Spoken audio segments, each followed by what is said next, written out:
باز لایتیر گزارش ماموریت رو ضبط میکنه تاریخ 1387. بازم قاطی کردم. من پدر بدیم. نه هستم.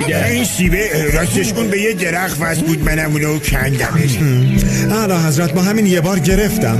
خدا حافظ. وقتی متهم وکیل نداره دادگاه یکی واسش انتخاب میکنه. آره اینجا شهر منه و با آدما که رفیقا من توش زندگی میکنیم با هم. فقط یه راه وجود داره که ما بفهمیم این چیه. خیلی خوب. وقتی بزرگ شدی این روزگار نکبت رو رقم زدی. منم میخوام آینده تو خانه خراب کنم، ولی هیچ کدوم به سختی اون نبود که هر روز زندگیمو به بتالت میگذروندم. منده شیر سنگی و شما همتون خوشحال بیا. اینطور نبیا. گفتی چیکار داری میکنی؟ من گفتم دارم به گرده فکر میکنم، بعد تو گوشامو کشیدی، بعد زدی تو سرم. من نمیخوام تو کتابای تاریخ بنویسن وقتی دنیا به آخر رسید من رئیس جمهور بودم. من دارم روی پروژه کار میکنم که خیلی گنده مونده است. من این کارو برای مادرم و سنت ریکاردو